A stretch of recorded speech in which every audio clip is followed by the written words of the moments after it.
নমস্কার এভরিওয়ান, সবাইকে ওয়েলকাম করছি নতুন একটি রেসিপি দেখার জন্য। আশা করি আপনারা সবাই ভালো আছেন এবং সুস্থ আছেন। আজকে শুধুমাত্র আলু দিয়ে কলপিঠা। আলু দিয়ে যে এত সুন্দর পিঠা তৈরি হয় না দেখলে বিশ্বাস করা যায় না। আলুর এই পিঠাটা খেতে কিন্তু ভীষণ টেস্টি হয়। তাছাড়া একবার তৈরি করে পুরো বছর জুড়ে সংরক্ষণ করেও খাওয়া যাবে। চলুন এবার মূল রেসিপিতে যাওয়া যাক। পিঠাগুলো তৈরি করার জন্য আলু নিয়েছি, আর আলু প্রায় এখানে 1 কেজির মতো রয়েছে। আলুটাকে ভালোভাবে আগে সিদ্ধ করে নিতে হবে। আর আমি কিন্তু বড় সাইজের আলুগুলো নিয়েছি।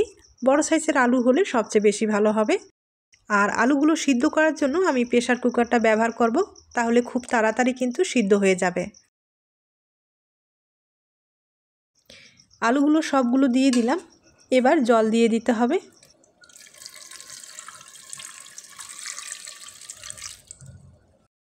তবে আপনারা চাইলে আলুটাকে ছোট ছোট করে কেটে সিদ্ধ করে নিতে পারেন। আলুগুলো সিদ্ধ হয়ে গেছে, আর এখন যেটা করতে হবে আলুর খোসাটাকে ছাড়িয়ে নিতে হবে।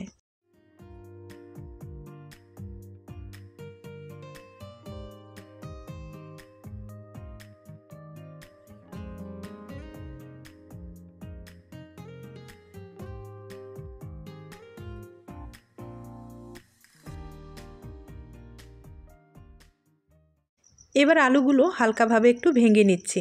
আর এই আলুগুলো কিন্তু ব্লেন্ডারে এখন ভালোভাবে একটা পেস্ট তৈরি করে নিতে হবে।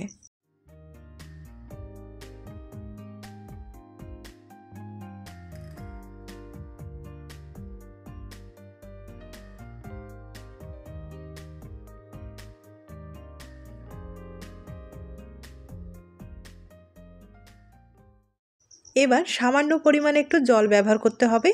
পরিমাণে জলটা কিন্তু একবারে কম ব্যবহার করতে হবে। এবার ঢাকনা দিয়ে খুব ভালোভাবে ব্লেন্ড করে নিতে হবে। তবে আপনারা চাইলে আলুগুলো কিন্তু ভালোভাবে ম্যাশ করে নিতে পারেন। তবে আমার মনে হয় ব্লেন্ডারে ভালোভাবে পেস্টটা তৈরি করলেই সবচেয়ে বেশি ভালো হবে। এবার আলুর পেস্টটাকে খুব ভালোভাবে চেলে নিতে হবে। আর অনেক কিন্তু দানা রয়েছে, দানাটা থাকলে ডিজাইনটা তৈরি করতে সমস্যা হয়ে যাবে, তাই অবশ্যই কিন্তু চেলে নিতে হবে।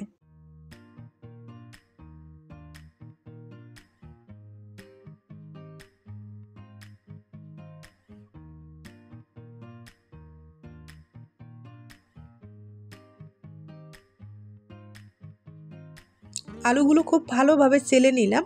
এখন এখানে 100 গ্রামের মতো চালের গুঁড়ো ব্যবহার করব। আর চালের গুঁড়ো কিন্তু অবশ্যই একটু ব্যবহার করতে হবে। তবে পুরোটাই দিলাম না, লাগলে পরে দেওয়া যাবে। স্বাদ মতো লবণটা ব্যবহার করলাম। এবার হাত দিয়ে খুব ভালোভাবে মেখে নিতে হবে।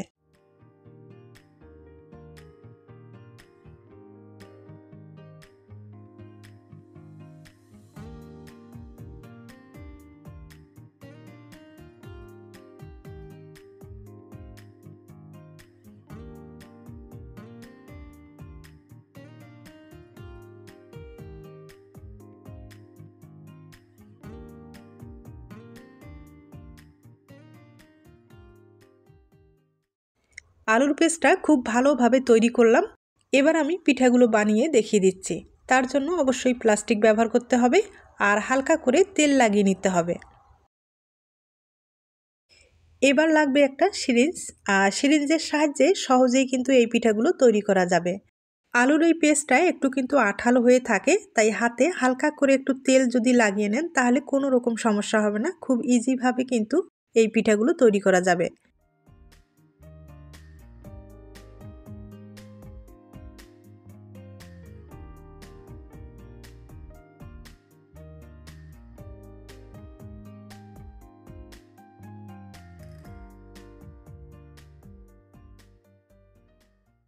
এবার আমি পিঠাগুলো তৈরি করে নিচ্ছি।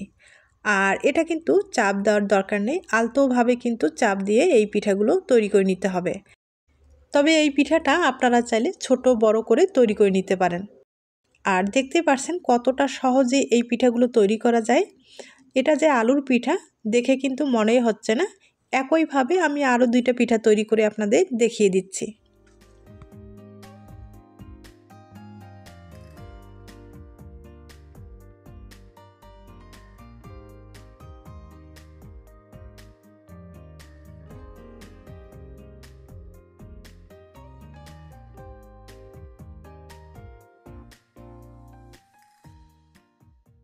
একইভাবে অনেকগুলো পিঠা তৈরি করে নিলাম। এবার পিঠাগুলোকে ভাপ দিয়ে দিতে হবে। আর পিঠাগুলো ভাপ দিতে বেশি সময় লাগবে না, 30 সেকেন্ডের মতো সময় লেগে যেতে পারে।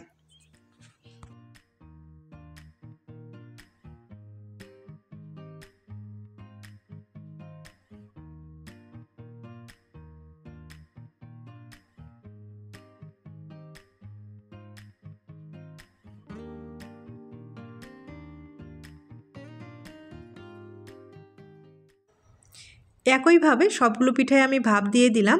আর ভাপ দেওয়ার পরে দেখতেই পারছেন পিঠাগুলো দেখতে কতটা সুন্দর হয়েছে। এখন এই পিঠাগুলো রৌদ্রে শুকাতে হবে। রৌদ্রে শুকালেই দীর্ঘদিন পর্যন্ত সংরক্ষণ করে খাওয়া যাবে। পিঠাগুলো আমি রৌদ্রে শুকিয়ে নিলাম। আর শুকানোর পরে দেখতেই পারছেন কতটা সুন্দর হয়েছে। একবারে কিন্তু পিঠাটা মুচমুচে হয়েছে। এভাবে কিন্তু আপনারা দীর্ঘদিন পর্যন্ত সংরক্ষণ করে খেতে পারবেন। এবার কয়েকটা পিঠা আমি তেলে ভেজে দেখিয়ে দিচ্ছি। এই পিঠাগুলো ভাজার সময় অবশ্যই কিন্তু খেয়াল রাখতে হবে, চুলার আঁচটা কিন্তু একবারে লো করে দিতে হবে। এরপরে পিঠাগুলো ভেজে নিতে হবে। আর এই পিঠাগুলো যেহেতু আলু দিয়ে তৈরি করা হয়েছে, তাই ভেজে নেওয়ার সময় অবশ্যই খেয়াল রাখতে হবে, হালকা আঁচে ভেজে নিতে হবে। আর খুব তাড়াতাড়ি কিন্তু তুলে নিতে হবে। আমি আগে থেকে একটু গুড়ের শিরা তৈরি করে রেখেছি, আর পিঠার উপরে একটু ছড়িয়ে দিলাম, তাহলে পিঠাটা খেতে ভালো লাগবে। দেখতে পেলেন কতটা মুচমুচে হয়েছে। তাহলে আজ এ পর্যন্ত, নতুন কোনো রেসিপির সাথে আবার দেখা হবে। সবাই ভালো থাকবেন এবং সুস্থ থাকবেন।